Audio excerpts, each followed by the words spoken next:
Ethan's heart pounded as he extended the diamond wedding ring towards CEO Alexandra Harrington. Unaware, her monitor already displayed his military photo beneath the headline, "Decorated War Hero." This simple act of honesty would expose his blood-soaked past and thrust his 8-year-old daughter into the crosshairs of a murderer who'd stop at nothing to obtain the technology that might save her life. Before we continue, don't forget to subscribe to the channel, like the video, and comment where in the world you're watching from. Let's go. A flash of gold caught Ethan Mercer's eye as he pushed his cleaning cart through the executive floor of Harrington Tower. The late evening was quiet, most of the staff having left hours ago. Only the hum of the industrial vacuum and the soft clinking of trash cans being emptied broke the silence. Ethan paused, kneeling to investigate the glimmer beneath the massive mahogany desk belonging to Alexandra Harrington, CEO of Harrington Innovations. It was a wedding ring. Platinum band with a constellation of diamonds that probably cost more than he made in a year. He picked it up carefully, holding it to the light. An inscription curved along the inner band. To A.H. My North Star, J.R. Ethan sighed, pocketing the ring. He'd return it to Ms. Harrington personally tomorrow. Objects this valuable had a way of disappearing when left with reception or security. Ethan finished his rounds, his mind drifting to Lily. His daughter would be asleep by now, the babysitter probably dozing on their threadbare couch. At 8 years old,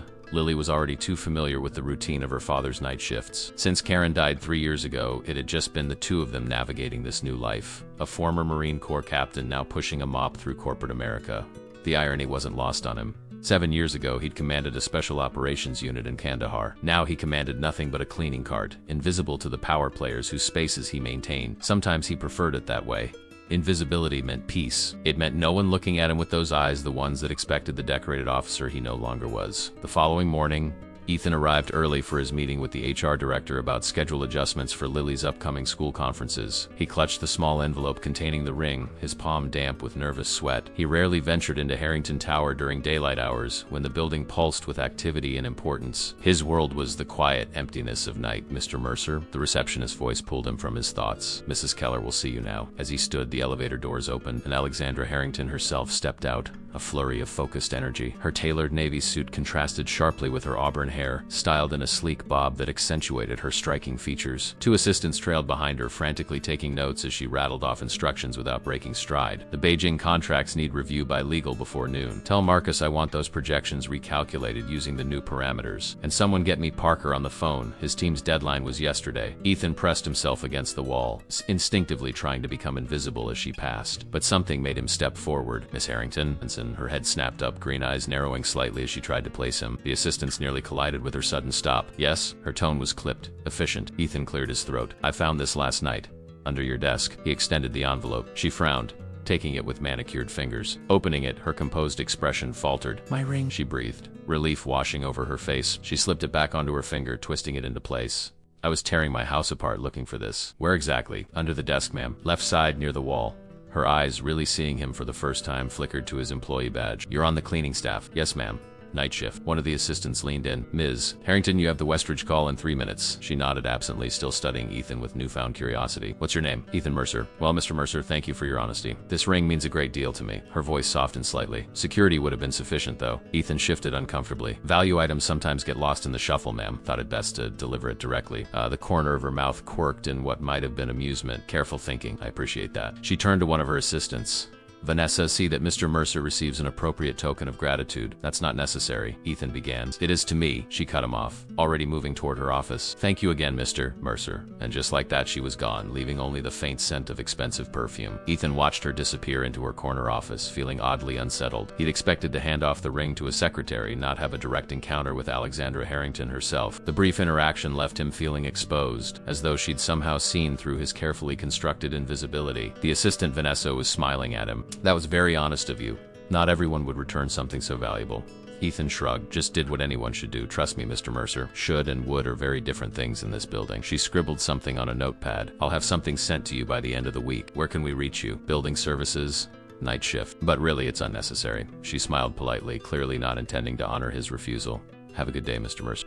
Ethan's meeting with HR went smoothly enough. Ms. Steller was sympathetic to his need for schedule flexibility, especially after he explained about being a single father. By the time he left Harrington Tower, the morning had fully bloomed, the September sun warming the city streets. He caught the bus home, exhaustion settling into his bones. 2 jobs plus single parenthood left little room for rest. Their apartment was quiet when he entered. Mrs. Jimenez from down the hall had taken Lily to school after staying the night. The elderly woman had become something of a surrogate grandmother to Lily, and Ethan didn't know how he'd manage without her help. He collected collapsed onto his bed, not bothering to undress. Sleep came quickly, dreamless and heavy.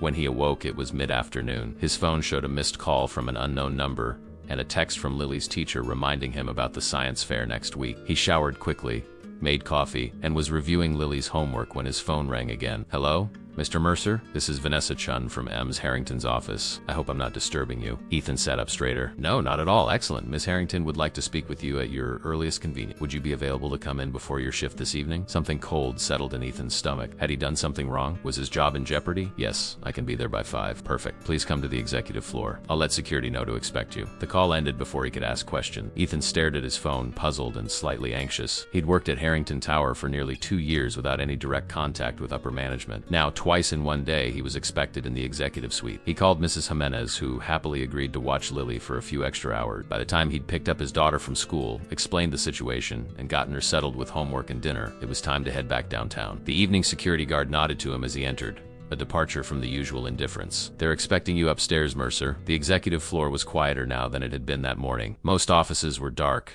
their occupants gone for the day, but light spilled from beneath Alexandra Harrington's door, a beacon at the end of the corridor. Vanessa met him at the elevator, her professional smile firmly in place. Right this way, Mr. Mercer. She led him to Alexandra's office, knocking softly before opening the door. Miss Harrington, Mr. Mercer is here. Alexandra looked up from her computer, her face illuminated by the screen's blue glow. She gestured for him to enter. Thank you, Vanessa. That's all for tonight. The assistant nodded and closed the door behind her, leaving Ethan standing awkwardly in front of the massive desk where he'd found the ring just hours before. Please, sit. Alexandra indicated a chair across from her. Ethan perched on the edge of the seat, hands resting on his knees. His uniform pressed clean for tonight's shift felt suddenly inadequate in the opulence of her office. Alexandra studied him for a moment, her expression unreadable. Then she opened a drawer and placed a small velvet box on the desk between them. I wanted to thank you personally for returning my ring. It was my mother's reset for my wedding. When my husband James died 5 years ago, it became even more precious to me. Ethan nodded, uncomfortable with her gratitude. Anyone would have done the same, ma'am.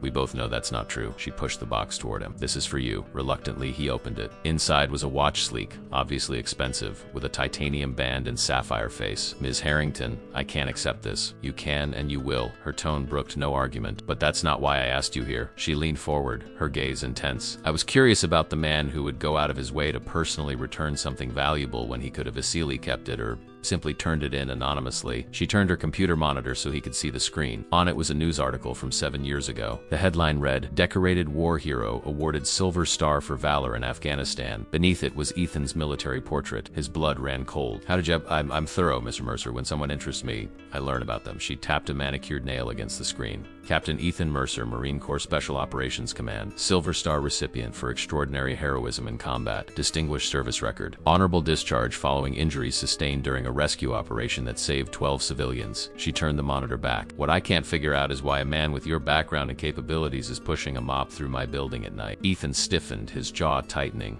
He'd spent years building walls around his past, compartmentalizing the memories of who he'd been before. Now Alexandra Harrington had breached those defenses with casual efficiency, as though his privacy was just another asset to acquire. With all due respect, Ms. Harrington, my background isn't relevant to my current position. She leaned back, studying him with those penetrating green eyes. Isn't it?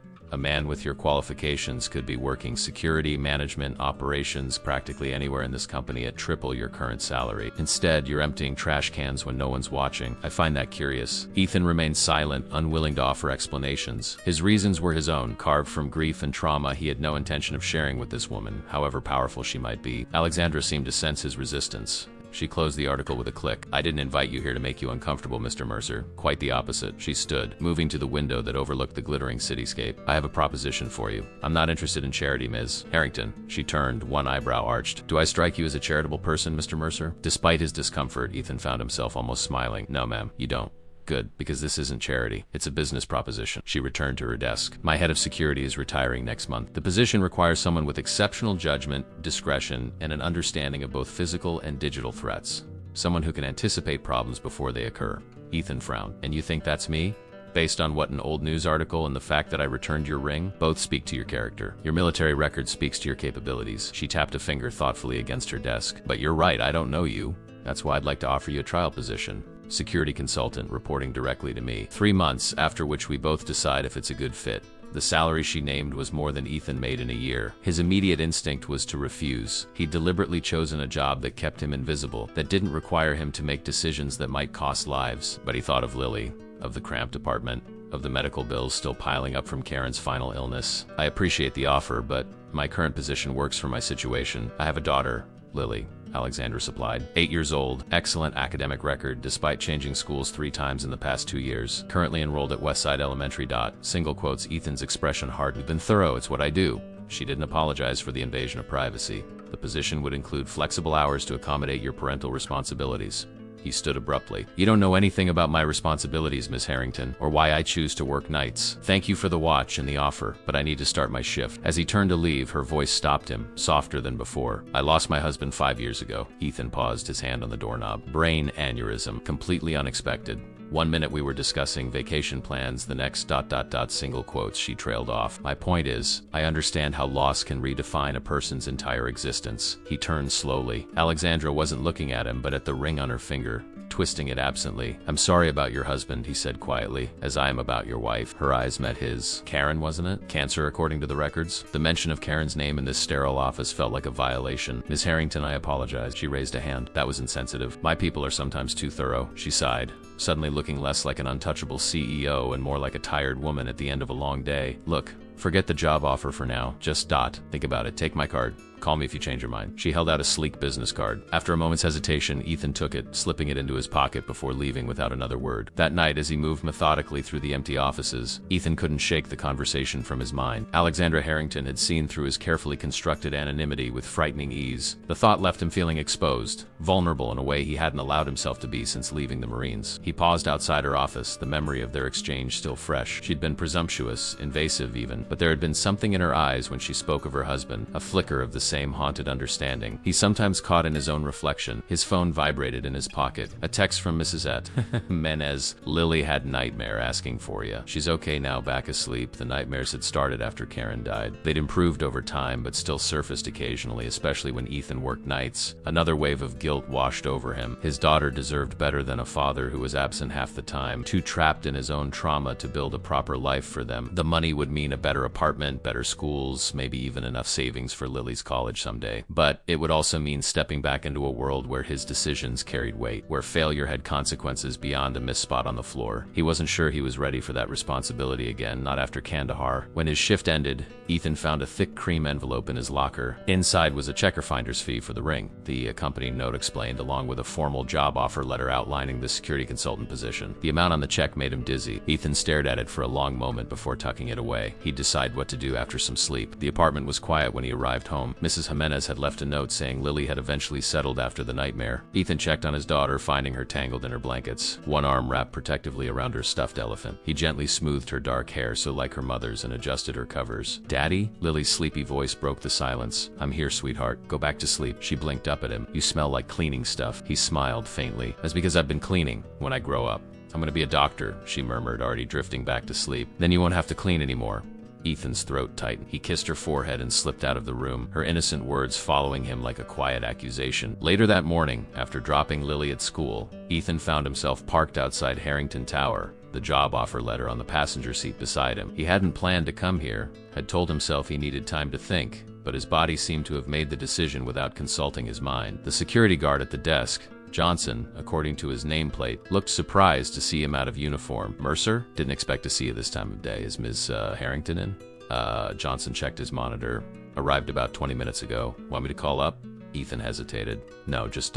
Which parking garage does she use? Johnson raised an eyebrow but answered, Executive Garage, West Entrance. Thanks. 15 minutes later, Ethan stood in the dim concrete confines of the executive parking area, watching as Alexandra Harrington emerged from her sleek black Audi. She was alone, her security detail presumably dismissed after delivering her safely to the building. She spotted him immediately, pausing with her hand still on the car door. Mr. Mercer, this is unexpected. I have questions, he said simply. She nodded as though this was a perfectly normal way to start the day. I imagine you do. Would you like to continue this conversation somewhere more comfortable than a parking garage? Here's fine. He needed neutral territory, not her domain where she held all the power. Why me, pardon? Why offer me this position? There must be dozens of qualified security professionals eager to work for Harrington Innovations. Why choose the janitor? Alexandra considered him for a moment. "Walk with me." She started toward the elevator, not checking to see if he followed. After a moment's hesitation, he did. "You're right," she said as they walked. "There are many qualified candidates, but qualification isn't my only criterion. I need someone who sees what others miss, who acts on principle rather than self-interest, and who understands the weight of responsibility." She pressed the elevator call button. "Your military record suggests all three qualities. Your return of my ring confirmed them." The elevator arrived with a soft ping. She stepped inside, holding the door. "There's more to it than that," Ethan said, remaining where he stood. Alexandra smiled slightly. "Yes, Mr. Mercer, there always is. The question is whether you're curious enough to find out what."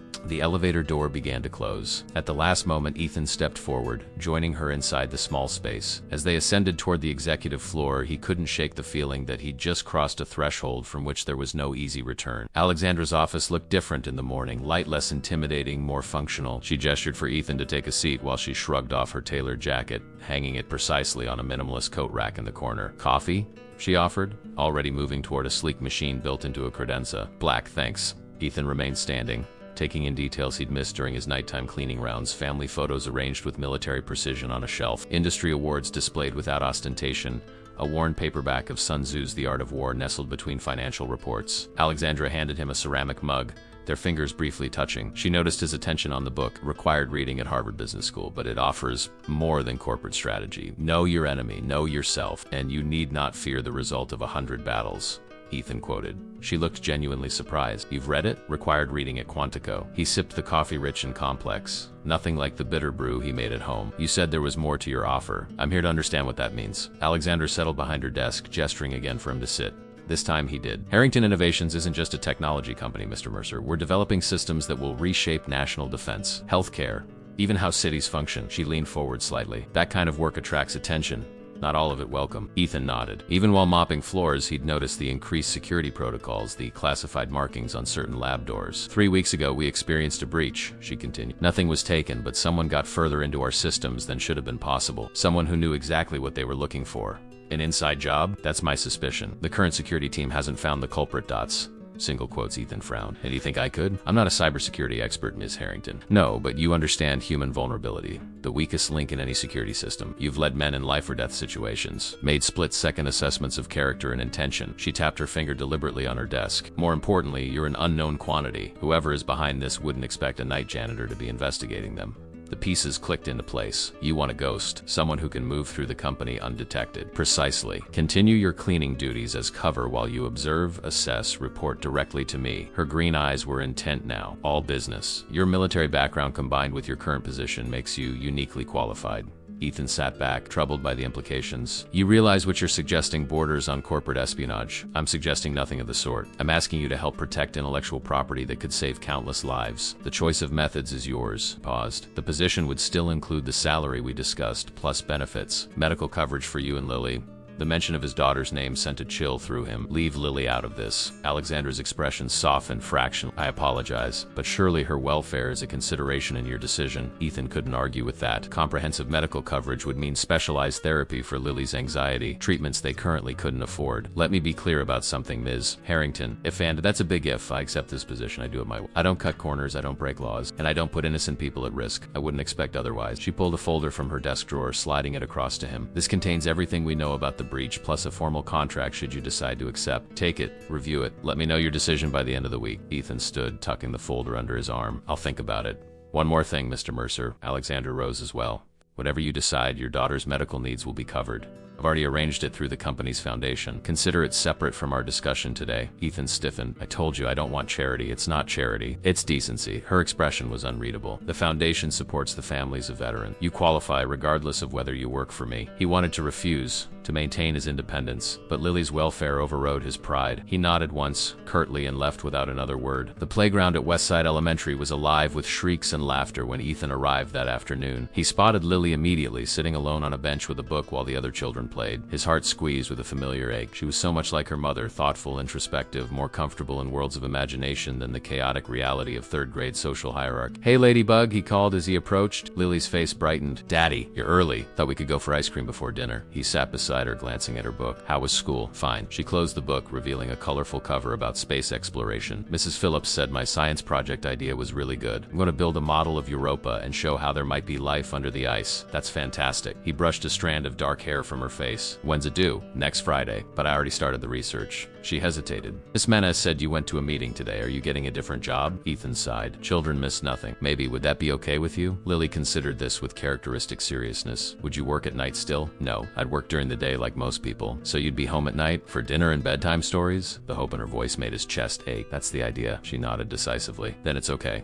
As simple as that. His daughter, accommodating his irregular life without complaint for years, was giving permission for normalcy. He squeezed her hand. Let's get that ice cream. Later, after Lily was asleep, Ethan spread the contents of Alexandra's folder across their small kitchen table. The technical details of the security breach were beyond his expertise, but the human element stood out clearly. The intrusion had occurred during regular business hours using credentials that appeared legitimate. The target was specific research files related to a new neural interface technology that Harrington Renaissance Innovations was developing in partnership with the Department of Defense. On the surface, it looked like routine corporate espionage, but something in the precision of the attack, the methodical way it had been executed, stirred an old instinct. He'd seen this kind of calculated patience before, in a very different context. Kandahar flooded back. The dust, the heat, the weight of responsibility. His team had been tracking a suspected intelligence leak for weeks. Someone was providing insurgents with details of convoy routes, resulting in deadly ambushes. The culprit had turned out to be not an Afghan informant as expected, but an American contractor with a gambling debt and a misguided belief that he could control which information caused harm. By the time Ethan's team identified him, 12 soldiers had died in targeted attacks. The memory of finding those bodies, carefully arranged to send a message, still haunted his dreams. He closed the folder, rubbing his temples. Alexandra Harrington was asking him to step back into that world of shadows and suspicion, to use skills he'd deliberately buried after his discharge, skills that had once gotten people killed. His phone vibrated with a text. An unknown number. Have you reviewed the file? A8. How had she gotten his personal number? He hesitated, then replied, reading it now. How did you get this number? The response came immediately. I'm thorough. Thoughts? He considered how to respond, finally typing, precision targeting. Someone who knows exactly what they're after and how to get it. Inside job or very well-informed outside actor. 3 dots appeared. Then, my assessment as well. Sleep on it. We'll talk tomorrow. Ethan set down the phone, troubled by how icily she had inserted herself into his private life. First his work history, then Lily, now his personal contact information. Alexandra Harrington didn't seem to recognize or respect boundaries. And yet, her offer represented an opportunity he couldn't dismiss outright. Financial stability, regular hours with Lily, a chance to use his training for something meaningful again. He gathered the papers back into the folder, his decision taking shape. He would accept the position, but on his terms. He would help identify the security threat, but maintain firm boundaries between this job and his personal life. He would not allow Alexandra Harrington or anyone else to blur those lines again. As he readied for bed, his phone vibrated one more time. Another text from Alexandra. The Foundation will contact Lily's doctor tomorrow to arrange coverage, regardless of your decision. Despite his reservations, something warm uncurled in Ethan's chest. Whatever her methods, Alexandra Harrington was a woman of her word. It was a quality he had encountered rarely since leaving the Marines. He typed back a simple, thank you. Her reply came seconds later. It's what James would have wanted. Good night, Mr. Mercer. Ethan stared at the message, sensing layers of meaning beneath the simple words. Who had James Harrington been? What kind of man had captured the heart of someone like Alexandra? And why did Ethan suddenly feel as though he was stepping into a story much larger and more complex than a simple security consultation? Sleep eluded him that night, his mind cycling between memories of Kandahar, concerns about Lily, and the enigmatic figure of Alexandra Harrington, a woman powerful enough to change his life with a signature, yet vulnerable enough to cherish a wedding ring as though it contained her husband's soul. Morning light streamed through the windows of Harrington Tower as Ethan signed the contract, his signature a precise, deliberate stroke beneath Alexandra's bold scrawl. The document officially made him a security systems analyst, a deliberately vague title that would raise few questions while giving him access to most areas of the building. Effective immediately, Alexandra said, taking the contract and handing it to Vanessa for processing. You'll maintain your night shift for the next 2 weeks. Appearances are important, but you'll report to me during the day. We'll transition you to regular hours after that. Ethan nodded. I'd like to review the personnel files for the security team and anyone with access to the compromised systems. Alexandra raised an eyebrow. You don't waste time. Time is the one thing we may not have. If your company is developing technology for the DoD, this breach could have national security implications. I'm aware. She opened a drawer and removed a slim laptop. This contains everything you need: security protocols, access logs, personnel files for everyone with clearance. It's disconnected from our main network for obvious reasons. Ethan took the computer, surprised by her readiness. You prepared this before I accept. A ghost of a smile touched her lips. I'm thorough, remember? Presumptuous, he corrected. That too. She didn't apologize. The laptop is biometrically secured to you now. No one else can access it, including me. Whatever you discover, whatever methods you use, are yours to determine. I need results, not status reports. I'll still need to interview people. That could raise questions. You'll be introduced as a consultant conducting a routine security audit. Most employees will think nothing of it. She checked her watch. I have a board meeting in 20 minutes. Vanessa will show you to your office. I don't need an office. Better if I stay mobile, less conspicuous. Alexandra studied him for a moment, then nodded. As you wish. Vanessa will provide you with an access card and credentials. Good hunting, Mercer. Mercer, the dismissal was clear. As Ethan followed Vanessa out, he glanced back to see Alexandra already focused on her next task. The brief connection between them severed as cleanly as a surgeon's cut. Over the next week, Ethan developed a rhythm. Days were spent reviewing security footage, access logs, and personnel files, occasionally conducting routine audit interviews with staff who had access to the compromised system. Nights were still devoted to his janitorial duties, pushing his cart through empty corridors, emptying trash cans, and observing the building's nocturnal patterns through new eyes. The dual role was exhausting but provided unique insights. During the day, he watched how employees interacted with security systems, who followed protocols religiously, who took shortcuts, who became defensive during questioning. At night, he noted which executives worked late, which labs remained active after hours, which security guards were vigilant, and which ones spent their shifts watching videos on their phones. Mrs. Jimenez had stepped up to help with Lily, extending her babysitting hours without complaint. Ethan made sure to be home each morning to have breakfast with his daughter and walk her to school, then returned each evening for dinner before heading back for his night shift. The schedule was grueling but temporary. Lily seemed to understand, especially after he explained that the new arrangement would mean more time together soon. On the 8th day, Ethan found a pattern. 3 times over the past month, access to the secure server had been granted using the credentials of Dr. Eliza, head of neural interface research. During times when she was verifiably elsewhere, once while presenting at a conference in Boston, twice during her regular yoga class across town, he brought his findings to Alexandra that afternoon, finding her in a small conference room rather than her office. Someone's using Dr. Chun's credentials, he explained, displaying the timeline he'd constructed. Here, and here, all times she couldn't possibly have accessed the system herself. Alexandra frowned. Could her credentials have been stolen? Keylogger? Phishing attack? Possible, but unlikely given your security protocol. Ethan pulled up Dr. Chun's personnel file. No red flags in her background. Divorced 3 years ago, financially stable, no gambling or substance issues. She's been with Harrington for 7 years. Impeccable record. I recruited her personally from MIT. She's brilliant and completely loyal. Alexandra's conviction was absolute. If someone's using her credentials, they're doing it without her knowledge. Ethan nodded, having reached the same conclusion. I need to talk to her, but carefully, if she's being targeted. Alerting her could spook whoever's behind this. She's leaving for a research summit in San Francisco tomorrow. 3 days at the Fairmont. Alexandra considered for a moment. I wasn't planning to attend, but I could bring you as part of my security detail. It would give you a chance to speak with her away from prying eyes. It was a logical solution, but Ethan hesitated. I can't leave Lily for 3 days. Alexandra didn't dismiss the concern. Bring her. The Fairmont has an excellent children's program. She'd have more fun there than at school, and you'd be able to see her evenings. The offer was tempting, too tempting. It represented exactly the kind of boundary blurring Ethan had promised himself he would avoid. I appreciate the suggestion, but mixing my daughter into a potential security investigation isn't an option. Alexandra's expression remained neutral, but something flickered in her eyes. Disappointment, perhaps, or frustration. Of course, I understand. She stood, smoothing her skirt with practiced precision. I'll arrange for a private meeting with Dr. Chun here then. Will tomorrow morning work? Yes, thank you. She nodded and gathered her papers, signaling the end of their meeting. As Ethan turned to leave, she spoke again, her tone softer than usual. Mr. Mercer, Ethan, I hope you know I would never suggest something that might put Lily at risk. The summit is a legitimate scientific conference, not a sting operation. Single quotes, the use of his first name caught him off guard. I know, but keeping my work and family separate isn't negotiable. A commendable boundary. She offered a smile that didn't quite reach her eyes, though in my experience, life rarely respects such neat compartmentalization. The words followed Ethan throughout his night shift, echoing as he moved through silent corridors. Alexandra had been right, of course. His careful separation of worlds was already crumbling. He'd taken this job for Lily's sake. Every decision was influenced by his role as her father. His phone vibrated near midnight, a text from Alexandra. Meeting with Chun confirmed. 9 a.m. my office. Also, this might interest you. She'd attached a photo of a page from what appeared to be a financial report, with one line highlighted, quarterly payments to Helios Consulting Group. Ethan frowned. He'd seen that name somewhere in his research. He pulled out the laptop, searching until he found it. A small consulting firm that had done contract work for Harrington's cybersecurity team the previous year. Nothing suspicious on the surface, but the timing coincided with the beginning of the security anomaly. He texted back, "Connection?" Her reply came quickly.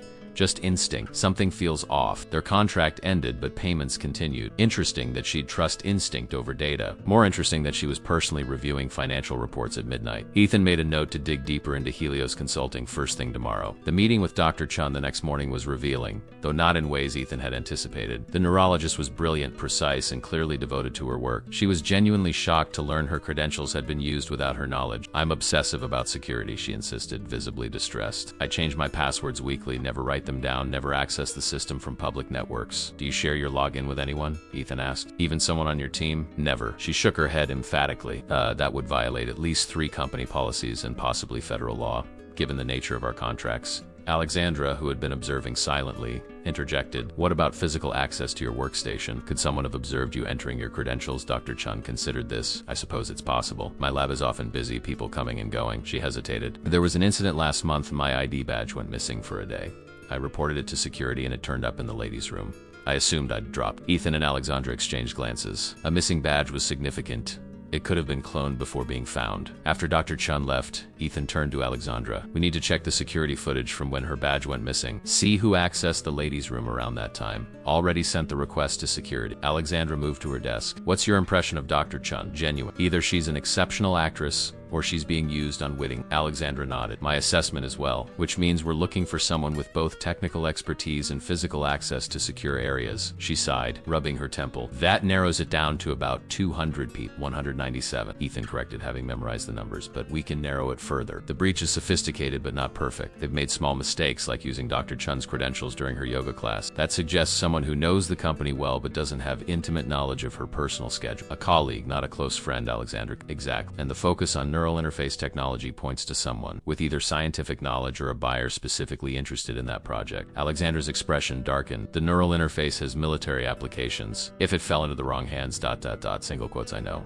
Ethan didn't need elaboration. He'd seen firsthand how technological advantages shifted the balance of power in conflict zones. "I'll focus on personnel with both technical access and potential external connections, recent travel to concerning regions, unusual financial patterns, that sort of thing." "Good." She hesitated, then added, "I appreciate your thoroughness, Ethan. This matters more than you know." Something in her tone made him look up. The business-like mask had slipped, revealing a glimpse of genuine concern, perhaps even fear. It wasn't the reaction of a CEO worried about corporate espionage. It was deeper, more personal. "This project was important to James, wasn't it?" he asked quietly. Alexandra stilled, surprise flickering across her face before she composed herself. "Yes, it was his life's work. He believed it could help soldiers with traumatic brain injuries, give them back what war had taken." She twisted her wedding ring unconsciously. "After he died, I promised I'd see it through." The revelation shifted something in Ethan's understanding of her. Alexandra Harrington wasn't just protecting company assets, she was preserving her husband's legacy. It was a motivation he understood all too well. "We'll find whoever's behind this," he promised, the words emerging before he could analyze their implications. Alexandra met his gaze, a moment of unguarded connection passing between them. "I know we will." The security footage revealed nothing conclusive. Too many people had entered and exited the restroom during the time Dr. Chun's badge had gone missing. Ethan spent hours reviewing the grainy images, searching for anyone suspicious, anyone lingering too long or appearing out of place. It was tedious work, kind that required both patience and intuition. Exhaustion weighed on him as he arrived home the following evening. His temporary double schedule was taking its toll,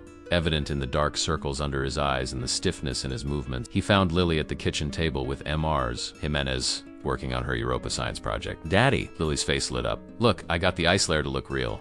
Ethan mustered a smile, examining the half-completed model. She'd used layers of clear resin to create the illusion of Europa's icy crust, with hints of blue water beneath. "This is incredible, Ladybug. You're an artist." Mrs. Jimenez gave him a knowing look. "You look tired, Ethan." "I made Eras Compalo. There's plenty for both of you. You're a lifesaver." "Elena." "Thank you." He squeezed the older woman's shoulder gratefully. After dinner and Mrs. Jimenez's departure, Ethan helped Lily with the final touches on her project. As they worked, she glanced up at him. "Daddy, is your new job good?" "It's challenging," he answered honestly, "but it could be really good once things settle down." She nodded, carefully placing a tiny flag on the model's surface.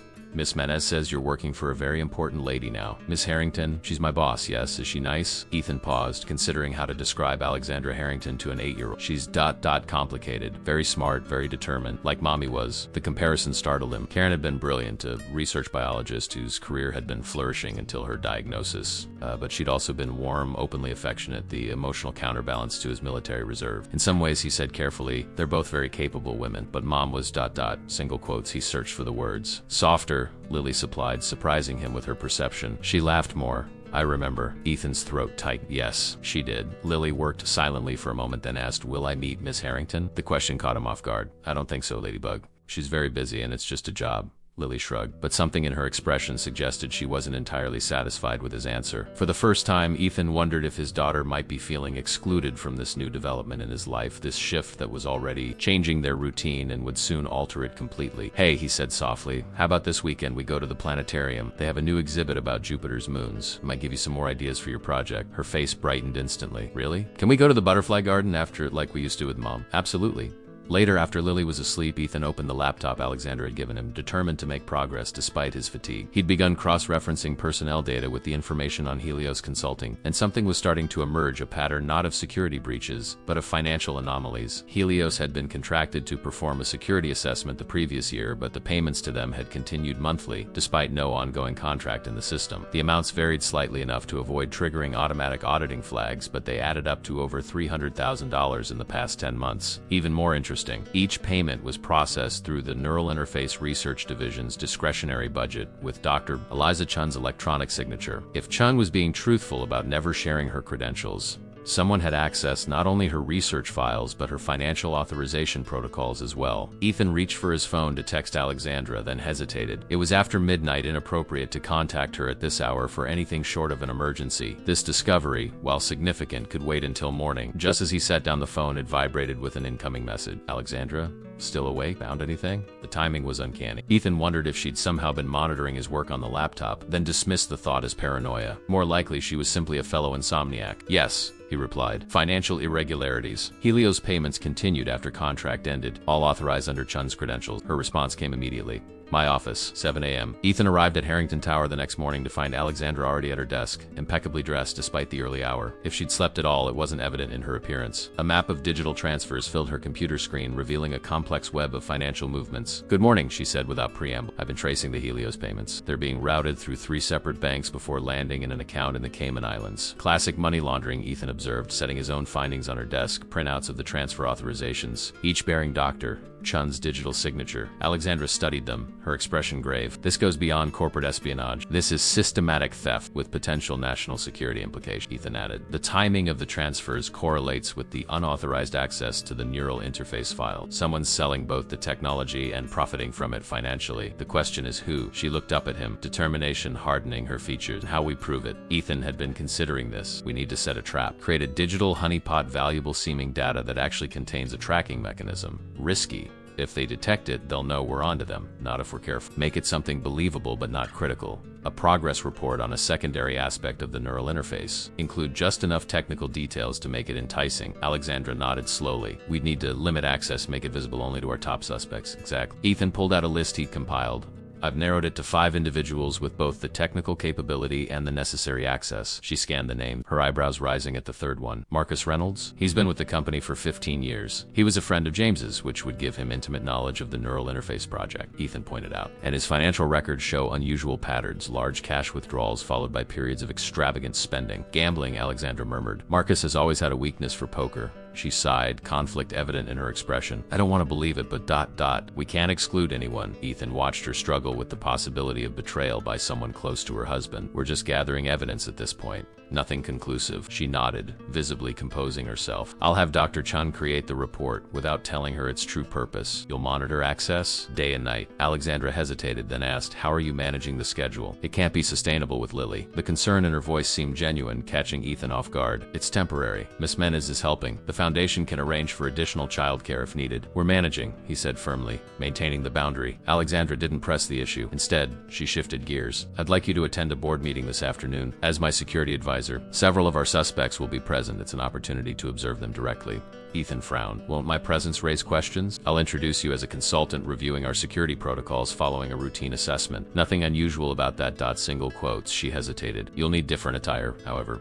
Ethan glanced down at his simple button-down and khakis, significantly better than his janitorial uniform, but hardly boardroom appropriate. I don't own a suit, already taken care of. Alexandra gestured to a garment bag hanging by the door. Your measurements were in your military records. I took the liberty. The presumption should have irritated him, but Ethan found himself more resigned than annoyed. Alexandra Harrington operated by her own rules, breaking boundaries as easily as breathing. Fighting, it seemed increasingly futile. Thank you, he said simply. The board meeting proved illuminating, though not in ways Ethan had anticipated. Seated quietly in a corner is Alexandra's security consultant. He observed the complex dynamics of Harrington Innovations' leadership. The respect Alexandra commanded was evident, even the oldest board members. Men who had likely spent decades in corporate boardrooms deferred to her authority without question. Marcus Reynolds, Chief Technology Officer and one of their prime suspects, presented a quarterly report on research advancements. He was polished, articulate, and betrayed no signs of guilt or anxiety. If he was their culprit, he was an exceptional actor. More interesting was the interaction between Alexandra and Reynolds after the meeting. They spoke quietly in a corner, their body language suggesting long familiarity. At one point, Reynolds placed a hand on her arm in what appeared to be a comforting gesture. Alexandra allowed it briefly before stepping back, her professional mask firmly in place. On the elevator ride back to her office, Ethan couldn't help asking, "You and Reynolds seem close."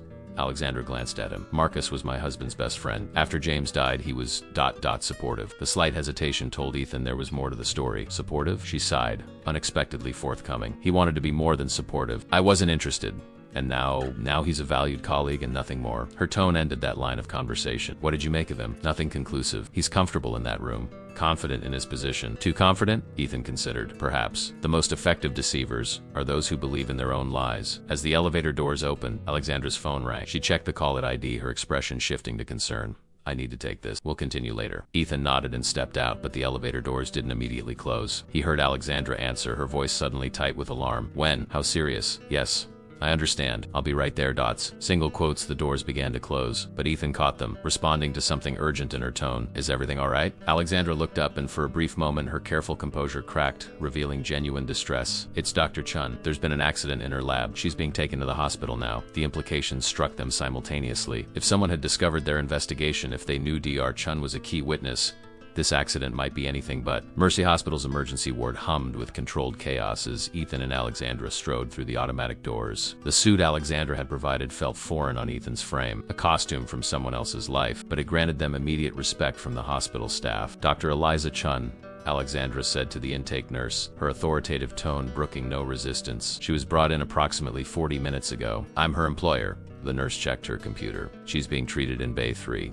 The doctor will be out to speak with family shortly. I'm the closest thing to family she has in the city, Alexandra replied. Please inform the doctor I'm here. As they waited, Ethan observed Alexandra's controlled anxiety, the slight tension in her jaw, the way she absently twisted her wedding ring. Beneath the composed exterior was genuine concern for her employee. What exactly happened? He asked quietly. Lab accident, according to security. Chemical exposure. Her voice dropped to a whisper. The timing is suspicious. Ethan nodded. If someone discovered we were investigating ... they might have wanted to silence her. Alexandra finished grimly. A doctor emerged from the treatment area, his face lined with fatigue. Alexandra immediately approached him, introducing herself and Ethan as company security. Dr. Chun is stable, the physician explained. She was exposed to a modified neurotoxin, a compound her team was developing for the neural interface project. Fortunately, the exposure was minimal, and she administered the counteragent herself before losing consciousness. This wasn't an accident, Alexandra stated rather than asked. The doctor hesitated, and the police had been notified. Dr. Chun regained consciousness briefly and was quite adamant that someone tampered with her equipment. Ethan and Alexandra exchanged glances. We need to speak with her, Ethan said. She's sedated now. The toxin affected her nervous system. She needs rest. Perhaps tomorrow. Alexandra nodded, accepting the medical necessity. Please inform us the moment she's able to receive visitors. This is a matter of national security. As they left the hospital, Alexandra's phone rang. She glanced at the caller ID. It's Reynolds, she answered, her voice betraying nothing of her suspicions. Marcus. Yes, I've just come from the hospital. No, she's stable but sedated. I know. It's terrible.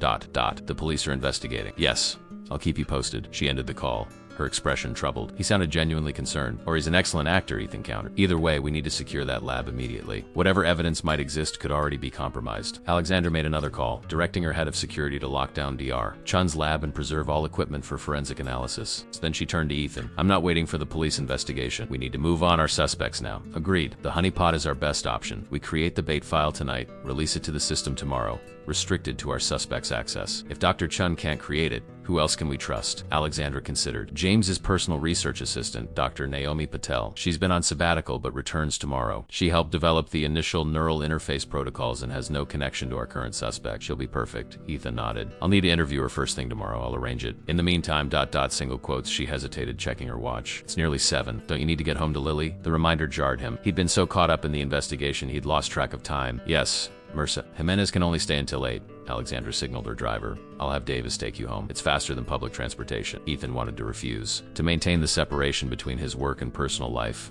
but practical T won out. Thank you. The ride to his apartment was quick in the company's sleek town car. Alexandra remained silent, focused on her phone, occasionally typing rapid responses to messages. Ethan found himself studying her profile in the glow of the screen, the determined set of her mouth, the slight furrow of concentration between her brows. She was beautiful in the way dangerous things often were, sharp edges wrapped in elegant packaging. As they approached his building, a modest apartment complex in a working-class neighborhood, Ethan felt a momentary embarrassment. The contrast between Alexandra's world and his own had never been more stark. Car pulled to a stop. Thank you for the ride, he said, reaching for the door handle. Ethan, her voice stopped him. She wasn't looking at him, but out the window at his building. Does Lily have everything she needs for her science project? The model of Europa? The question surprised him. Yes.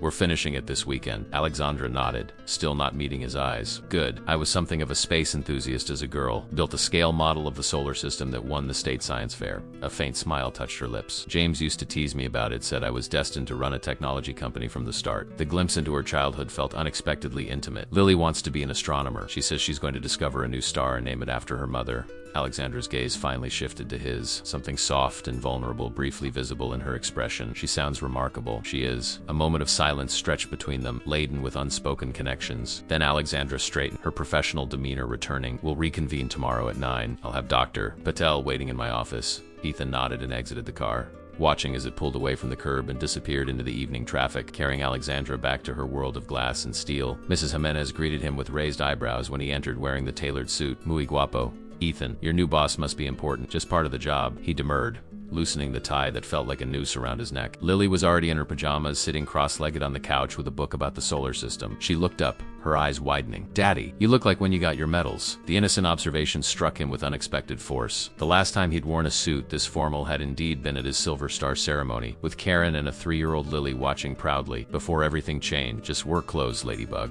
He bent to kiss her forehead. What are you reading? It's about Jupiter's moons. Did you know Europa might have fish under the ice? Real aliens. Her excitement pulled a genuine smile from him. Is that going in your project presentation, Ung-hung? I'm going to explain why scientists think there could be life there. She hesitated, suddenly serious. Daddy, is Harrington still going to let us keep our doctor? Miss Jimenez said she helped with the insurance. The question caught him off guard. He hadn't realized Lily was aware of Alexandra's involvement with their healthcare. Yes, that's been arranged. How did you know about that? Lily shrugged. I heard you talking to Jimenez, and the doctor's office called to schedule my special therapy. The lady said Harrington Foundation was paying. Ethan made a mental note to be more careful with his conversations. Lily absorbed everything, processing it in ways he sometimes underestimated. Yes, Ms. Harrington arranged for the foundation to help with your medical care. It's a program they have for families of veterans. That was nice of her. Lily closed her book. She must be a good person, even if she's complicated. Out of the mouths of babes. Ethan smiled ruefully. I think you might be right. After Lily was asleep, Ethan changed out of the suit with relief, hanging it carefully in his sparse closet. He wouldn't be going to the janitorial shift tonight. Alexander had arranged a temporary replacement while he focused on the investigation. The sudden free evening felt strained, disorienting. He used the time to review the information they'd gathered, searching for connections he might have missed. The payments to Helios Consulting, Dr. Chun's compromised credentials, the accident that was almost certainly attempted murder. The pattern was becoming clearer, but the mastermind remained elusive. His phone buzzed with a text from Alexandra. Police report confirms tampering with Chun's equipment. Someone recalibrated the airflow system to release the compound directly into her workspace. This wasn't opportunistic, it was planned. Ethan frowned. This level of premeditation suggested their suspect had been monitoring them, perhaps aware they were closing in. He texted back, "We need to be careful. Whoever did this is watching us." Her reply came quickly.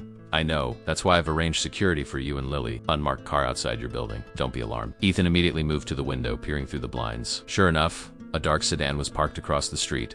a man visible behind the wheel. Anger flared in his chest. Alexandra had once again crossed the boundary between professional and personal without consulting him. He dialed her number, his voice tight when she answered. "I didn't authorize security at my home. It wasn't a request, Ethan." Her tone was equally firm. "If our suspect is willing to attempt murder, we can't rule out that they might target you or those close to you." The implication sent a chill through him. "You think Lily could be in danger? I think we can't be too careful. The security detail will remain in place until this is resolved. They'll be discreet. Lily won't even notice them." Ethan wanted to argue further, to reassert his authority over his own life, his daughter's safety, but the cool logic of Alexandra's decision was undeniable. If someone was willing to murder Dr. Chun to protect their secret, they wouldn't hesitate to use any leverage available, including a child. "Fine," he conceded. "But in the future, discuss these decisions with me first. When there's time, I will," Alexandra replied, unapologetic. "Get some rest, Ethan. Tomorrow will be challenging." As he lay in bed that night, sleep eluded him. The investigation, the danger, Alexandra's increasing presence in his life, all of it swirled in his mind. What had begun as a simple act of returning a lost ring had become something far more complex and perilous. He thought of Alexandra's expression when she'd asked about Lily's science project, the unexpected vulnerability she'd revealed. She remained an enigma, ruthlessly efficient yet capable of surprising compassion, boundary-crossing yet fundamentally principled. He was beginning to understand why James Harrington had loved her, and the realization was more unsettling than he cared to admit. Dr. Naomi Patel was not what Ethan had expected. The small,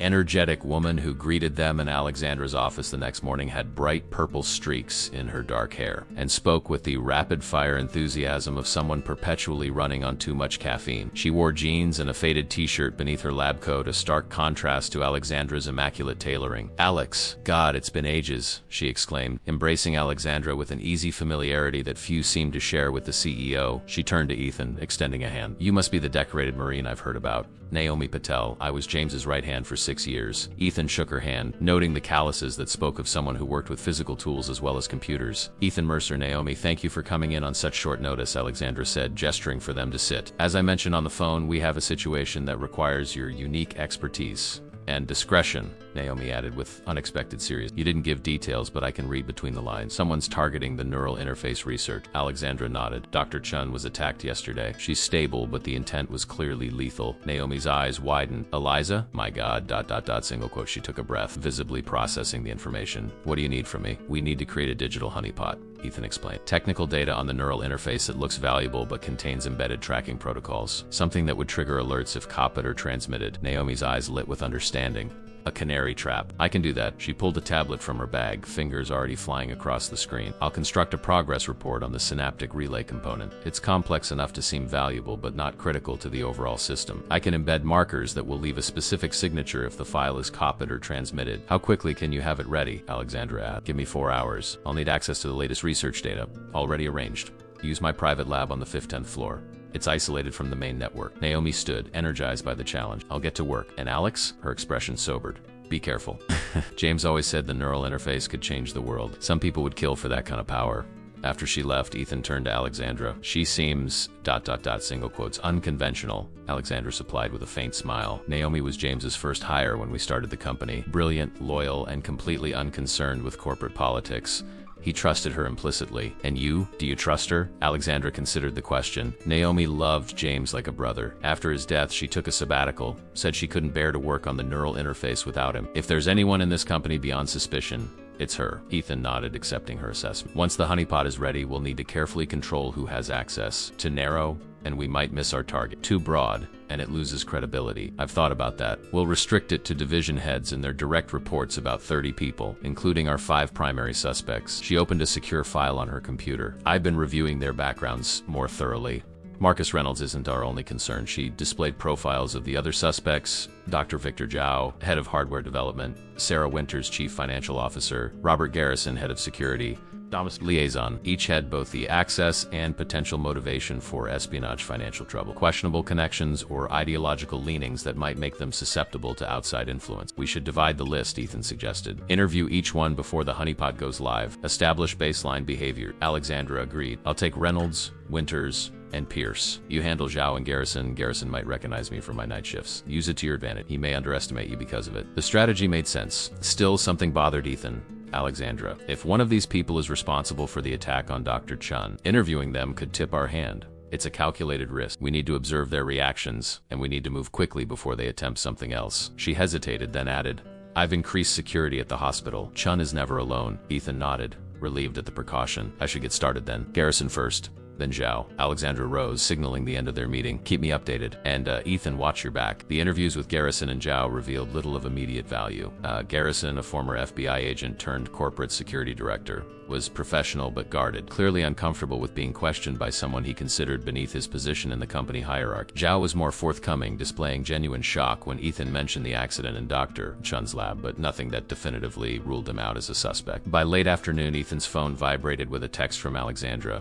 Honeypot ready. Going live at 4 p.m. Meet in monitoring room at 3:45. The monitoring room was a small, windowless space adjacent to Alexandra's office, equipped with multiple screens displaying various security feeds and network activity. Naomi was already there, typing rapidly on a keyboard as complex code scrolled across one of the monitors. The file is prepped, she explained as they entered. I've embedded 3 different types of markers, one visible in the metadata if someone knows what to look for, one hidden in the encryption, and one that will only activate if the file is transmitted outside our secure network. Impressive work, Ethan said. Naomi shrugged. James taught me most of these tricks. He was paranoid about security, especially after... She stopped abruptly, glancing at Alexandra. After what? Ethan asked. Alexandra and Naomi exchanged a look that spoke of shared history. After a moment, Alexandra nodded slightly. After the first theft attempt, Naomi explained, 3 years ago, just before James died, someone tried to access the early neural interface prototypes. James caught it, enhanced security, and the matter was handled internally. I wasn't aware of this, Ethan said, looking at Alexandra. It wasn't relevant to the current situation, she replied, her tone making it clear she considered the matter closed. What matters now is catching whoever is behind the current breach. Naomi cleared her throat, breaking the tension. The file is ready to deploy. I've titled it Phase 3 Synaptic Relay Integration. Breakthrough results to make it enticing. Once we release it, the system will log every access attempt and trace any copying or transmission. Alexandra nodded. Release it. With a few keystrokes, Naomi launched the honeypot into Harrington Innovation's secure network. A notification would appear to the targeted employees, informing them of a new confidential research file available for review. Now we wait, Ethan murmured. They didn't have to wait long.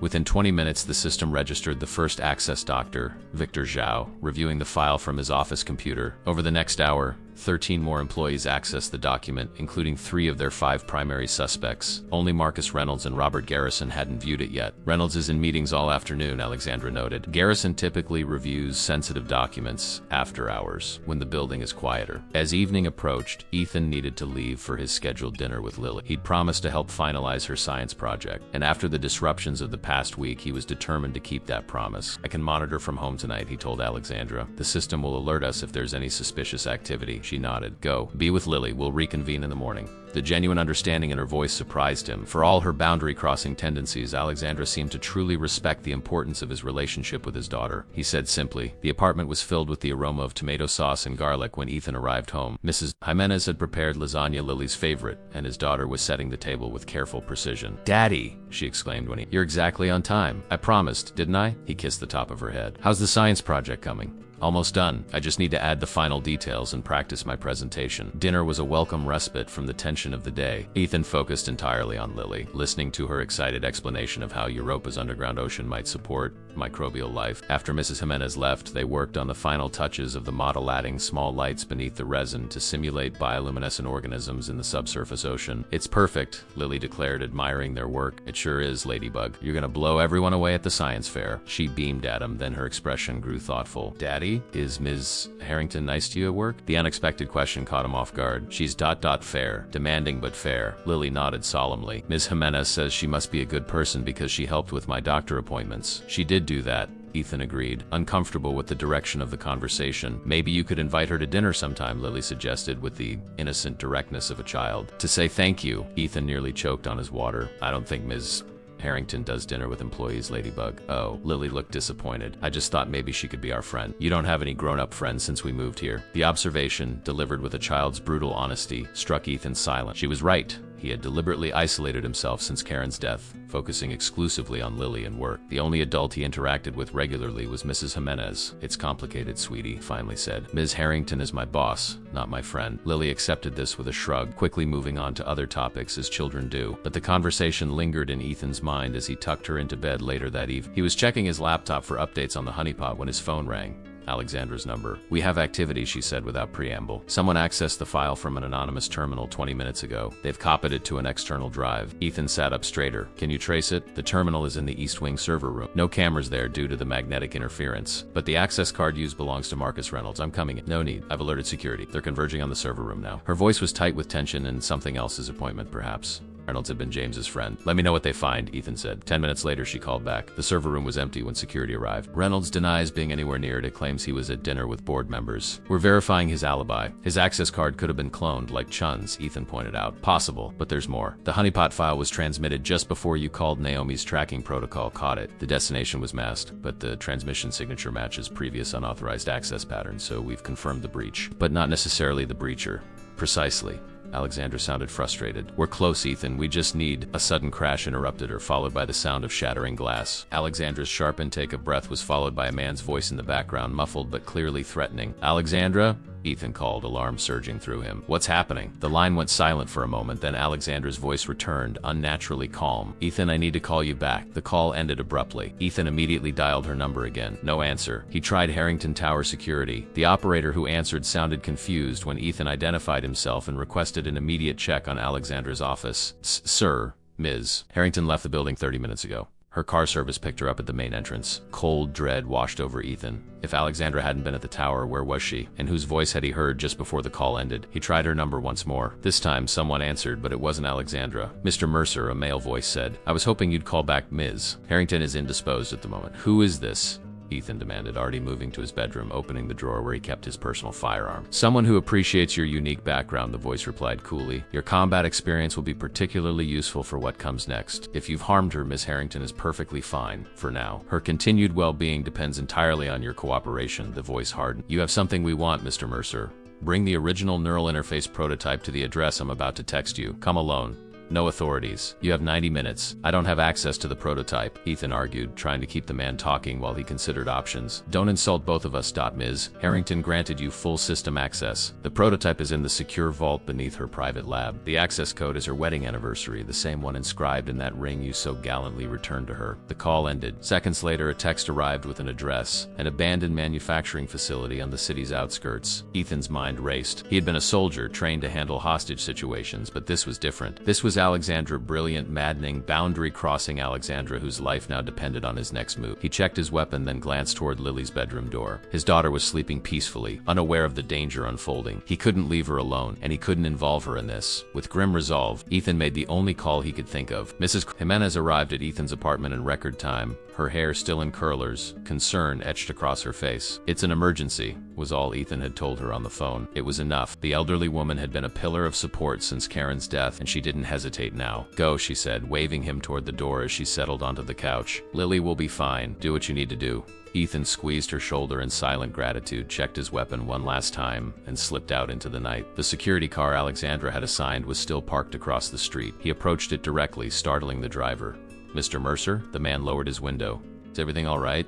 "Miss Harrington's been kidnapped," Ethan stated flatly. "I need your help." 20 minutes later, Ethan entered Harrington Tower through the service entrance, accompanied by the security officer Davis, according to his identification. The night security team had been alerted to their arrival, but not to their purpose. As far as anyone knew, Ethan was conducting a late-night security audit with Alexandra's authorization. The private lab on the 10th floor required Alexandra's personal access code, which Davis provided from the security protocols. Inside, the space was eerily quiet, a testament to the soundproofing that protected the sensitive research conducted there. Sleek equipment lined the walls, and holographic displays showed complex neural pathways suspended in three-dimensional space. "The vault entrance is behind that wall panel," Davis explained, pointing to what appeared to be a solid section of brushed steel. "It requires both biometric authentication and a numeric code." Ethan approached the panel. A subtle seam became visible as he drew closer, and a small scanner illuminated when he placed his hand on the surface. The system recognized him. Alexandra had indeed granted him full access as the kidnapper had claimed. A keypad appeared, glowing softly in the dim laboratory. Ethan hesitated. The code was Alexandra's wedding anniversary, but he didn't know the date. He thought back to the inscription in the ring, to A. H, my North Star, J.R. No date there, but the kidnapper had been specific, the same code inscribed in the ring. Ethan closed his eyes, visualizing the platinum band, turning it over in his memory. There, on the inner surface opposite the inscription, had been a series of numbers: March 17th, 16, March 17th, 2016. He entered the digits, and the panel slid open with a soft hydraulic hiss. The vault beyond was small but meticulously organized. Temperature-controlled cases lined the walls, each containing components that Ethan couldn't begin to identify. In the center, on a raised platform, sat what could only be the prototype, a sleek metallic device roughly the size of a deck of cards, with thin filaments extending from one end. "Is that it?"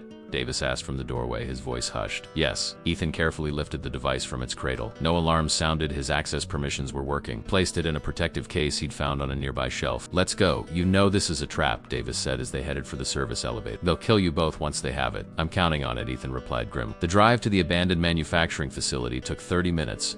Each passing minute increasing Ethan's tension. They'd formulated a basic plan. Davis would drop Ethan 2 blocks from the location, then position himself as backup. If Ethan didn't emerge with Alexandra within 30 minutes, Davis would call in a tactical team that was already on standby. As they approached the industrial district, Ethan checked his phone one last time. No further messages from the kidnapper. He verified his weapon was secure in its shoulder holster, concealed beneath his jacket. "Marines teach you hostage extraction?" Davis asked, breaking the tense silence. "Among other things," Ethan replied. His mind had already shifted into operational mode, the cold, focused state that had served him through dozens of high-risk missions in Afghanistan. He'd hoped never to need that part of himself again, but tonight Alexandra's life depended on it. Davis pulled over at the designated drop point. "Good luck, sir." The formal address acknowledged what they both knew. Ethan was in command now. The manufacturing facility loomed like a concrete fortress against the night sky, its broken windows dark and empty. Ethan approached cautiously, using the surrounding industrial debris for cover, all senses hyper-alert. The main entrance was chained but not locked, an invitation. He slipped inside, immediately pressing himself against the wall, allowing his eyes to adjust to the deeper darkness. The vast interior echoed with distant drips of water and the occasional scuttle of rats.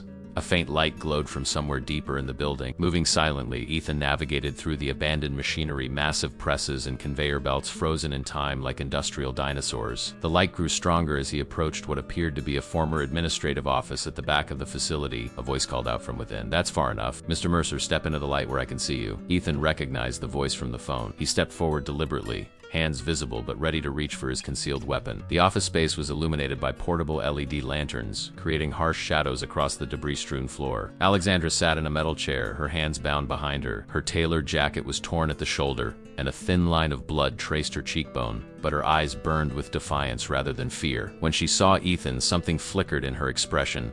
Relief mingled with alarm. Standing behind her, one hand resting casually on her shoulder, was Robert Garrison, head of security for Harrington Innovations. "I wish I could say I'm surprised," Ethan said calmly, assessing the situation. Garrison appeared to be alone, but Ethan couldn't rule out additional threats hiding in the shadows. "No, you don't," Garrison replied with a thin smile. "You suspected me from the beginning. It's why you specifically requested to interview me. You were on my list, but not at the top. Single quotes." Garrison shrugged. "Professional courtesy." One security expert to another. "There's nothing professional about betraying your employer," Ethan countered, watching for any reaction from Alexandra. She was working at her bindings, he noted, subtle movements disguised by stillness elsewhere. "That depends on your definition of betrayal." Garrison's voice hardened. "Do you have the prototype?" Ethan slowly revealed the protective case. "Let her go first. That's not how this works." "Open the case. Show me it's genuine," Ethan complied, raising the lid to reveal the metallic device nestled inside. Garrison's eyes gleamed with satisfaction. "Now slide it across the floor, slowly." "James trusted you." Alexandra spoke for the first time, her voice steady despite her situation. "He considered you a friend." Garrison's expression tightened. James Harrington was a visionary who didn't understand the true value of what he'd created. He would have handed the neural interface to the military for rehabilitation program, a criminal waste of its potential. "And you have better plans?" Ethan asked, stalling as he assessed the distance between them. 15 feet too far for a direct assault without risking Alexandra's safety. The highest bidder does. "Do you have any idea what certain governments would pay for technology that can directly interface with neural pathways? Control soldiers remotely? Enhance intelligence operatives?" Garrison shook his head. "Billions. And James wanted to use it to help wounded veterans tie their shoes again. That was the point," Alexandra said fiercely. "To heal, not to harm." Garrison ignored her, eyes fixed on Ethan. "The case, now." Ethan slowly knelt, placing the case on the floor. As he straightened, he caught Alexandra's gaze. A barely perceptible nod passed between them. "You won't get away with this," Ethan said, beginning to slide the case forward with his foot. "Too many people know about the breach now." "Tragic accident," Garrison replied smoothly. "Disgruntled employee attacks CEO. Former Marine janitor intervenes heroically, but too late. I've already laid the groundwork. Marcus Reynolds will take the fall posthumously. His gambling debts provide the perfect motive." Ethan froze. "Reynolds? Found dead in his car 2 hours ago." Apparent suicide. Garrison's smile was cold. The police will find evidence linking him to Dr. Chun's attack and industrial espionage. Case closed. The calculated ruthlessness confirmed what Ethan had suspected. Garrison had been planning this for months, possibly years. The pieces clicked into place. The original theft attempt before James's death, the ongoing security breaches, the attack on Dr. Chun. James's death, Alexandra said suddenly, her voice tight with realization. The aneurysm. Was that you too? A flicker of something regret perhaps crossed Garrison's face. An unfortunate necessity. He was getting too close to uncovering the initial data breach. I had hoped to acquire the prototype then, but his death triggered additional security protocols I couldn't bypass. Rage flashed in Alexandra's eyes. A storm of grief and fury so intense that even Garrison took a step back. In that moment of distraction, Ethan kicked the case hard, sending it sliding not toward Garrison but off to the side, forcing him to lunge for it. As Garrison moved, Ethan drew his weapon in one fluid motion. Freeze! But Garrison was already pivoting, dragging Alexandra up as a shield, his own gun pressed to her temple. Drop it, Mercer, or she dies right now. Ethan held his position, weapon steady, mind racing through options. The standoff stretched for several heartbeats.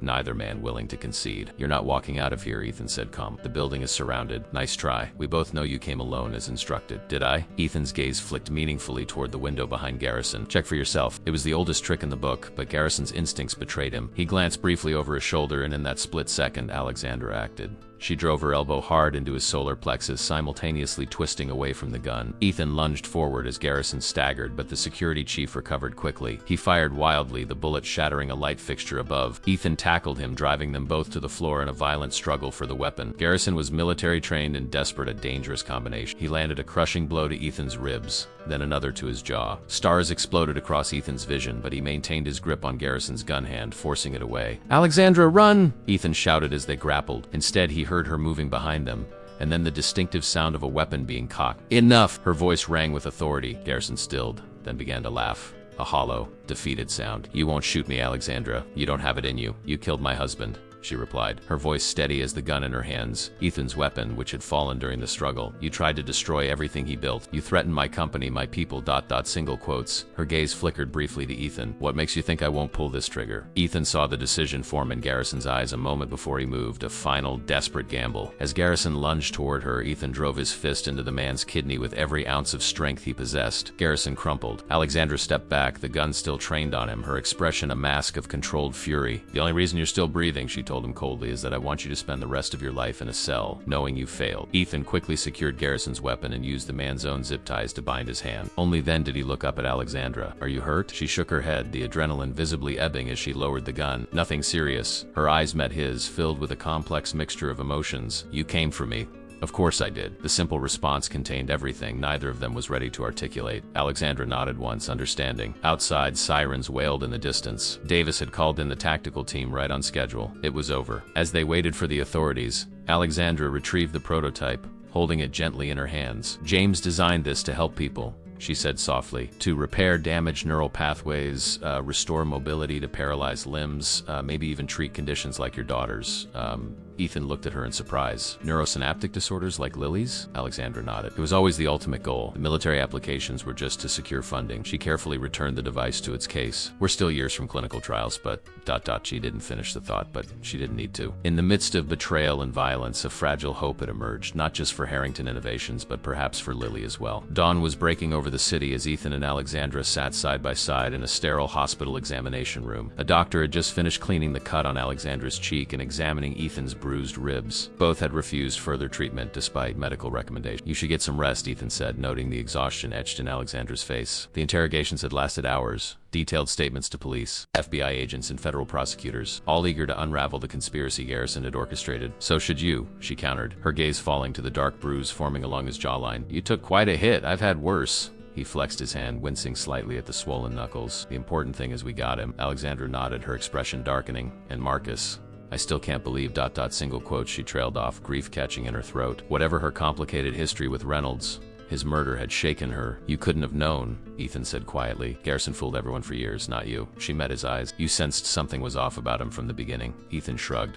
"Professional instinct. When you've been in combat situations, you develop a sense for people who aren't what they seem." A soft knock interrupted them. Detective Riverith, the lead investigator, entered with a tablet in hand. "Miss Harrington, Mr. Mercer, we've finished the preliminary search of Garrison's residence. You'll want to see this." She handed Alexandra the tablet, displaying photographs of documents found in a hidden safe. Financial records, technical specifications, and most damning of all, a detailed dossier on James Harrington that included medical records and what appeared to be a chemical formula. Alexandra's hands trembled as she scrolled through the images. He documented it, the compound he used to trigger the aneurysm. Rivera nodded grimly. The medical examiner's reviewing James's autopsy results now. If the compound leaves any trace markers, we'll find them. Garrison will face murder charges in addition to espionage, attempted murder, and kidnapping. He'll never see daylight again, Alexandra murmured, her voice hollow with a grief renewed. After the detective left, silence settled between them. Ethan watched Alexandra wrestling with the revelation that her husband's death had been neither random nor natural, but a calculated murder. He recognized the expression on her face, had seen it in the mirror after losing Karen, that peculiar mixture of rage and emptiness that came with having someone ripped from your life too soon. What will you do now? He asked finally. She blinked, drawing herself back to the present. Rebuild. Ensure James's work fulfills its original purpose. Her gaze became focused, determination replacing grief. Starting with a thorough security overhaul at Harrington Innovations. You'll need a new head of security. A faint smile touched her lips. Are you applying for the position, Mr. Mercer? The question hung in the air between them, weighted with implications that went beyond professional opportunity. I don't know, he answered honestly. It's a lot to consider. Alexander nodded, understanding the unspoken complications. Their relationship had transformed over the past weeks from CEO and janitor to reluctant allies to something neither of them had fully defined. Working together permanently would require navigating that evolving connection. Take your time, she said, rising from her chair with the careful movements of someone in pain but unwilling to show it. You have a science fair to attend first, I believe. Ethan smiled, grateful for her understanding. Lily presents her Europa model tomorrow morning. She's been practicing her speech all week. Sure, she'll be brilliant. Alexandra gathered her torn jacket. I should go home, change. Deal with the press statements my PR team has undoubtedly prepared. Alexandra. Ethan stood, catching her arm gently. So what you said earlier about the neural interface potentially helping conditions like Lily's, was that real or just conversation in a tense moment? She met his gaze directly. Absolutely real. James designed the technology specifically for neural pathway regeneration. Military applications were secondary, meant to secure funding and resources. She hesitated. I can't make promises about timeframes or efficacy, but when we reach the clinical trial stage, Lily would be an ideal candidate. Hope, cautious but unmistakable, bloomed in Ethan's chest. He'd long ago accepted that Lily's condition was manageable but not curable. The possibility of more felt almost dangerous to contemplate. Thank you, he said simply. Alexandra nodded, then surprised him by leaning forward and pressing her lips gently against his bruised cheek. Thank you for saving my life, she whispered, then turned and walked out before he could respond. Ethan stood motionless, the ghost of her touch lingering on his skin. His carefully maintained boundaries between personal and professional irrevocably blurred. The apartment was quiet when he finally made it home. Miss Merce. Jimenez had fallen asleep on the couch, a crocheted blanket pulled up to her chin. Ethan woke her gently, thanking her for staying with Lily. Dios mío, what happened to your face? She exclaimed, fully alert at the sight of his bruises. Work situation. Everything's fine now. She gave him a skeptical look but didn't press. Lily slept through the night. No nightmares. She's excited about tomorrow. After Mrs. Jimenez left, Ethan checked on his daughter, finding her curled around her stuffed elephant, breathing the deep, peaceful rhythm of childhood sleep. He watched her for a long moment, overwhelmed by how close he'd come to losing everything that mattered. Garrison had known about Lily, had mentioned her specifically on the phone, an implied threat to ensure Ethan's cooperation. If things had gone differently at the warehouse. He pushed the thought away. It hadn't happened. Lily was safe. He would make sure she stayed that way. Morning brought a flurry of activity as they prepared for the science fair. Lily was a bundle of nervous energy, practicing her presentation between bites of breakfast, adjusting her model's lighting for the 1,000th time. You're going to be amazing, Ethan assured her as they drove to school. What if they ask questions I can't answer? She fretted. Then you say, that's a great question. Scientists are still trying to figure that out. That's what real scientists do all the time. She seemed satisfied with this strategy, nodding solemnly. Daddy, what happened to your face? Ethan had hoped the concealer he'd borrowed from Mrs. Jimenez would hide the worst of the bruising, but clearly it hadn't fooled his perceptive daughter. Just an accident at work. Nothing serious. Lily studied him with her mother's analytical gaze. Was it when you were helping Miss Harrington? Ethan nearly swerved. What makes you think that? She shrugged. Miss Jimenez was watching the news this morning. They showed a picture of Miss Harrington leaving a hospital. They said she was attacked but rescued by a former Marine who works for her. That's you, isn't it? Sometimes you forgot how intelligent his daughter was, how quickly she connected dots that others might miss. Yes, he admitted. She was in trouble and I helped her. Lily processed this, her expression thoughtful. Like a superhero, she decided. But in regular clothes instead of a costume. Ethan chuckled despite himself. Not quite that dramatic. Are you still going to be a janitor now? The question caught him off guard. I'm not sure yet. Miss Harrington has offered me a different position. Good. Lily nodded decisively.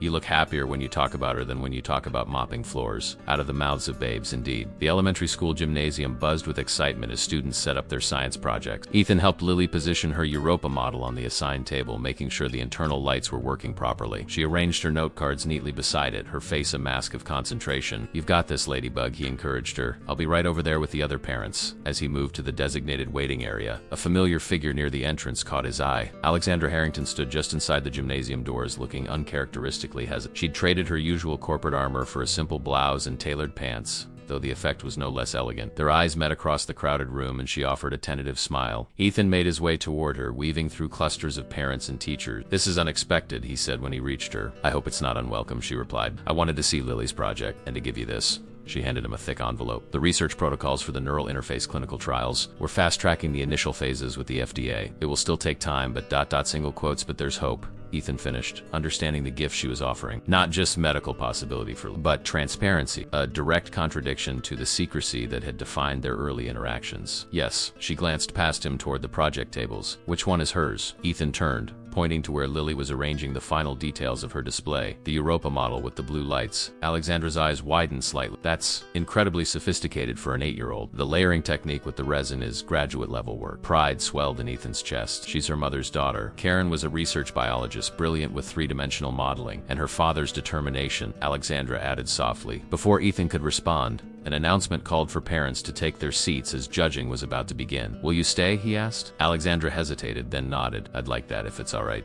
They found seats together near the back where they could clearly see Lily's As the judges approached her project, Lily stood straighter, her rehearsed introduction flowing smoothly. Ethan held his breath, but he needn't have worried. She was flawless, her enthusiasm for the subject matter evident in every gesture and explanation. "She's remarkable," Alexandra murmured beside him. "Yes, she is," Ethan agreed, his throat tight with emotion. When Lily fielded a complex question about potential microbial life forms with the exact strategy he'd suggested, scientists are still researching that very question. Ethan felt Alexandra's hand slipped into his, a silent gesture of shared appreciation. He didn't pull away. Instead, he found himself holding on, accepting the connection for what it was: complicated, unexpected, and surprisingly right. 3 months later, Ethan stood in his new office on the 48th floor of Harrington Tower, gazing out at the city skyline. The director of security plaque on his desk still felt surreal, a testament to how drastically life could change from a single act of honesty. He glanced at his watch, the expensive one Alexandra had given him after he returned her ring, now a daily reminder of where this journey had begun. The executive meeting would start in 20 minutes. He still wasn't entirely comfortable in the tailored suits that had replaced his janitorial uniform, but he was learning to inhabit this new version of himself. The transition hadn't been simple. Some board members had questioned Alexandra's decision to promote a janitor to such a senior position, regardless of his military background.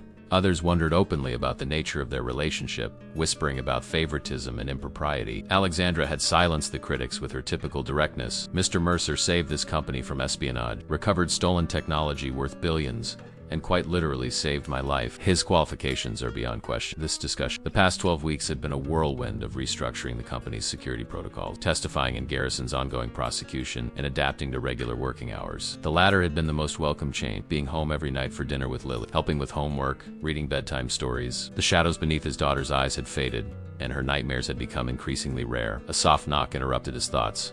Dr. Naomi Patel entered, her lab coat flapping over jeans and a vintage rock band t-shirt, purple streaks in her hair now joined by electric blue. "Ready for the good news?" she asked, practically vibrating with excitement. "Always," Ethan replied, gesturing for her to take a seat. Instead, she thrust a tablet into his hands. The FDA fast-tracked her preliminary trials based on the military rehabilitation applications were approved for the first human tests next month. Her grin widened. "And the neural regrowth simulations for pediatric neurosynaptic disorders look even more promising than we projected." Ethan scrolled through the data, his heart beating faster as he processed the implications. "This is ...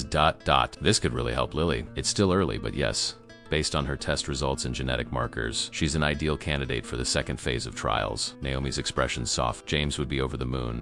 This was always his dream, helping kids like Lily get their full lives back." "Have you told Alexandra?" "She's reviewing the data now." Speaking of which, Naomi checked her watch. "We should head up. The meeting's about to start." The boardroom was already filling with division heads and executives when they arrived. Alexandra stood at the head of the table, reviewing documents with her assistant. She glanced up as they entered, her professional mask briefly slipping to reveal a warm smile directed at Ethan before before she resumed her CEO demeanor. Their relationship had evolved cautiously over the past months, professional respect gradually giving way to genuine friendship and recently something more. Hey, they'd been careful, both aware of the complications. But after the science fair, they'd begun spending time together outside work, first with Lily, visiting museums and planetariums, then occasionally alone for quiet dinners where they discovered shared passions for obscure history books and classic films. Last week, she'd kissed him properly for the first time, standing in the doorway of his apartment after walking Lily home from a robotics workshop at the Harrington Foundation's STEM Center. It had been tentative at first, then deepening with months of unacknowledged longing. Afterward, she'd stepped back, searching his eyes for regret and finding none. "We should probably talk about this," she'd said. Probably, he'd agreed, then pulled her close again. The meeting began, pulling Ethan back to the present. Alexandra commanded the room with practiced authority as they reviewed quarterly results and strategic initiatives. When it came time for Naomi's presentation on the neural interface progress, Ethan found himself holding his breath. "Ladies and gentlemen," Naomi began, "today marks a significant milestone in the realization of James Harrington's vision." As she outlined the breakthrough, complete with dramatic before and after videos of neural pathway regeneration, Ethan watched Alexandra. Her expression remained composed, but he recognized the emotion in her eyes. Pride mingled with a quiet grief that James wasn't here to witness his dream becoming reality. After the meeting, Alexandra lingered behind as the boardroom emptied, her fingers tracing invisible patterns on the polished table. "You okay?" Ethan asked softly, moving to stand beside her. "Yes." She looked up at him, vulnerability visible beneath her professional composure.